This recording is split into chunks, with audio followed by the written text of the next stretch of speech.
17 پارے کا آغاز سورہ الانبیاء سے ہوتا ہے۔ اللہ تبارک و تعالیٰ بالکل شروع میں اس بات کو ارشاد فرماتے ہیں اقترب للناس حسابهم وهم فی غفلۃ معرضون، کہ لوگوں کے حساب کا وقت قریب آ پہنچا ہے، لیکن ان کی کیفیت یہ ہے کہ وہ غفلت کے اندر اعراض کے راستے کو اختیار کیے ہوئے ہیں۔ جب کوئی چیز آپ کے بالکل سر کے پر آنے والی ہو اور پہنچنے والی ہو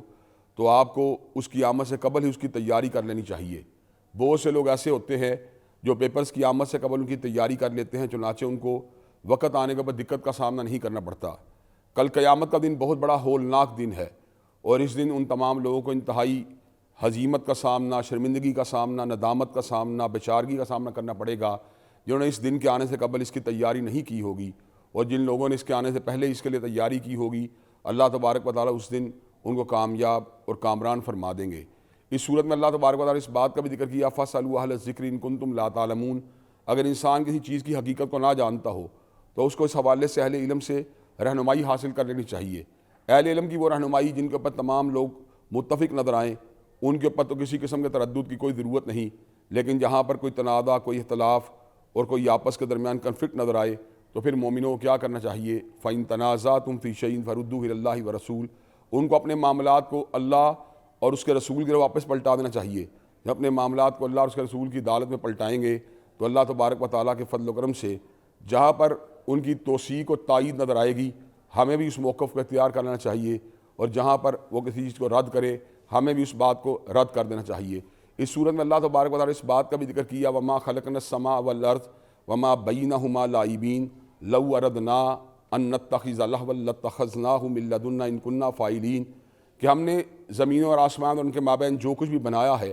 کھیل تماشے کے لیے نہیں بنایا، اگر ہم نے کھیل ہی کھیلنا ہوتا تو ہم کسی اور طریقے سے بھی یہ کام کر سکتے تھے۔ اللہ تبارک و تعالیٰ نے پھر کیوں بنایا اس کائنات کو؟ تو اس حقیقت کا جواب اللہ سورہ ذاریات میں یوں دیتے ہیں وَمَا خَلَقْتُ الْجِنَّ وَالْإِنسَ إِلَّا لِيَعْبُدُونَ، اللہ تبارک و تعالیٰ نے انسانوں جنات کو اگر پیدا کیا تو اس لیے پیدا کیا کہ وہ اللہ تبارک و تعالیٰ کی بندگی کریں، اس کی عبادت کریں،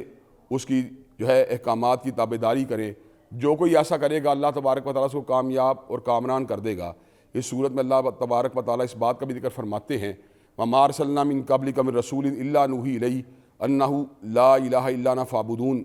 کہ آپ سے پہلے جتنے بھی رسول اللہ آئے ان کے اوپر اسی وحی کا نزول فرمایا گیا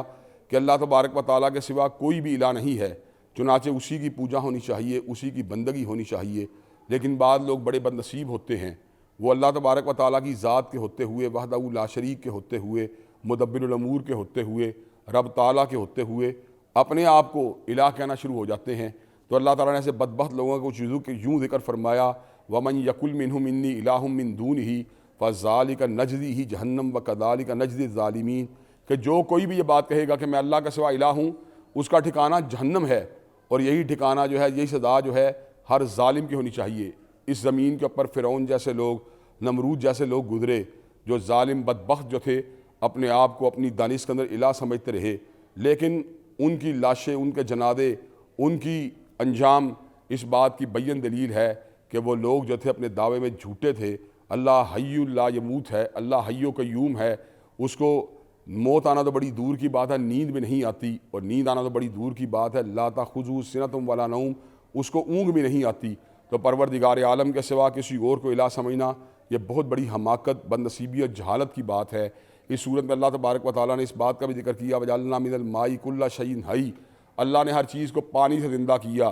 اگر آپ حیات کے جوہر پہ غور کریں تو پانی یقیناً حیات کا ایک بہت بڑا جوہر ہے۔ انسانوں کے اندر، اس طرح نباتات کے اندر پانی کا ایک بہت بڑا حصہ ہوتا ہے، اور یہ پانی کا حصہ ہوتا ہے، اس کی وجہ سے ہم یہ بات دیکھتے ہیں کہ ان کی نشو و نما، ان کی آبیاری، ان کے اوپر آنے والی بہار، اس کا پانی کی مقدار سے بڑا گہرا تعلق ہوتا ہے۔ کسی بھی جاندار چیز میں، چاہے وہ حیوان ہوں یا نباتات ہوں، جب پانی کی مقدار گھٹ جاتی ہے تو ان کے اوپر ایک خزاں کی کیفیت طاری ہو جاتی ہے، وہ مرجھا جاتے ہیں۔ جب پانی کی مقدار پوری ہوتی ہے تو بڑے تار و تازہ، سرسبز و شاداب نظر آتے ہیں۔ اس صورت میں اللہ تبارک و تعالیٰ نے اس بات کا بھی ذکر کیا وَنَبْلُوكُمْ بِالشَّرِّ وَالْخَيْرِ فِتْنَةً، اللہ انسانوں کو خیریت سے بھی آزمائیں گے اور تکلیف دے کے بھی آزمائیں گے۔ خیریت کا تقاضا یہ ہے کہ انسان اللہ تبارک و تعالیٰ کی نعمتوں کے اوپر اس کا شکر ادا کرے، اور جب تکلیف آئے تو اس کا تقاضا یہ ہے کہ وہ اللہ تبارک و تعالیٰ کی طرف سے آنے والی آزمائش کو ہندہ پریشانی اور صبر کے ساتھ برداشت کرے۔ جو تکالیف پہ صبر کرتے ہیں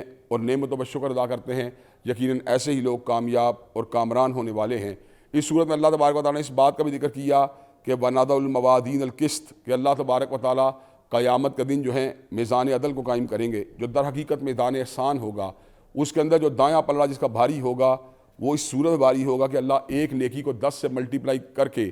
دائیں پلڑے میں ڈالیں گے اور ایک برائی کو ایک برائی ہی کی حیثیت رہنے دیں گے۔ اور اس کے بعد فَأَمَّا مَنْ ثَقُلَتْ مَوَازِينُهُ فَهُوَ فِي عِيشَةٍ رَاضِيَةٍ، جس کا دایاں پلڑا بھاری ہوگا اس کے لیے ہمیشہ کی خوشیاں ہوں گی۔ وَأَمَّا مَنْ خَفَّتْ مَوَازِينُهُ فَأُمُّهُ هَاوِيَةٌ، اور جس کا بایاں پلڑا بھاری ہوگا اللہ تبارک و تعالیٰ اس کو ناکام اور نامراد کر دیں گے۔